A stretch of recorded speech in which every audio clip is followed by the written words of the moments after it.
a big believer that most of us are starved for nature time, outdoor activities, robust adventures that not only take us someplace new, but also teach us something more about this place we call home, Oregon. Hi there, Grant McComey here, Travel Oregon's host for Grant's Getaways, and this week, a chance to look at something new that may inspire you to explore our region from a different point of view.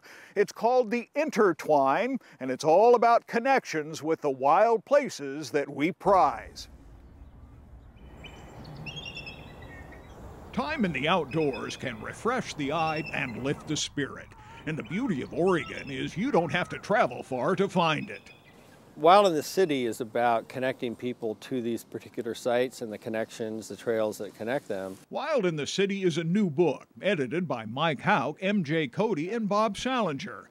A collection of writings and practical nature finding that's centered in the greater Portland area. The book is really educational for people who walk in the parks, come to the parks, walk their dogs in the parks, or are enjoying the parks, but really don't have a sense of the Northwest, that depth that we give in the book.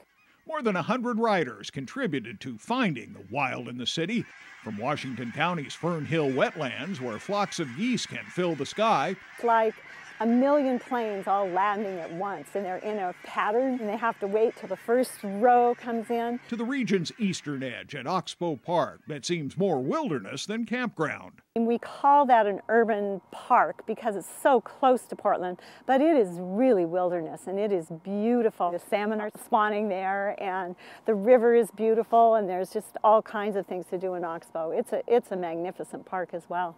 There are well-known wildlife areas, too, like Sauvie Island, that continue to provide wonder and surprise. A piece in there called Raptor Road Trip, which talks about all the different places you can go, if you want to bike or drive around the island and see, phenomenal wildlife viewing. It's really a spectacular time of year to get out and see wildlife. We just have unbelievable sights. The whole book is full of sights that we love.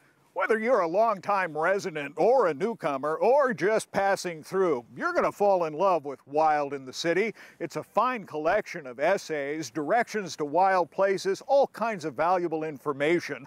But it's also something else. It's a call to action, a recognition of the connections between our wild places, and they call it the Intertwine.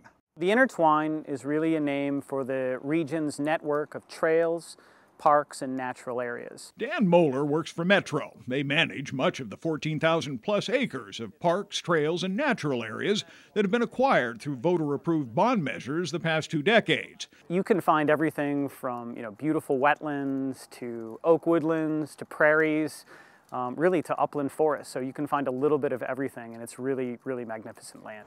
The Intertwine is growing all the time. Recent additions include Cooper Mountain Nature Park in Beaverton, Graham Oaks Nature Park in Wilsonville, and Mount Talbert Nature Park near Happy Valley in Clackamas County. Each is distinct and offers special features.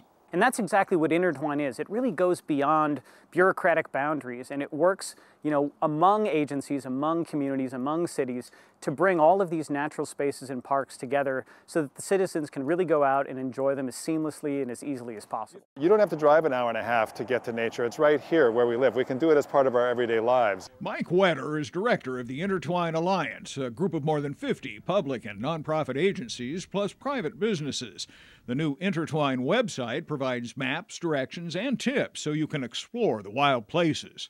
The Intertwine's a new name. It's an idea that we had that this amazing integrated system, network of parks, trails, and natural areas that's in this region ought to have a name, and we ought to have a way to talk about it and celebrate it and explore it, and so that's what we've done with the Intertwine Alliance. Not just provide for the health of our ecosystem, but also for our own health, for active recreation and hiking and biking. Viewing urban green spaces as an essential part of the city, that it isn't an extra frill, it's not something you do after you've done everything else. The concept of the Intertwine and the Intertwine Alliance is institutionalizing that from here on out. We're really working as a region to care for and develop opportunities to protect habitat, to protect watersheds, and also to allow people to access these spaces. Access that will teach you much about wildness in Oregon. That's really exciting.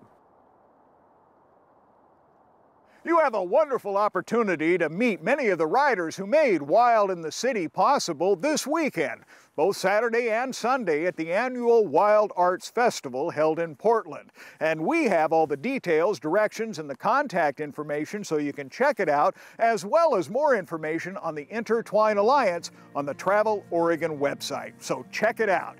Until next week, get out here and explore the great Oregon outdoors and let Travel Oregon be your guide. For Travel Oregon, I'm Grant McComey.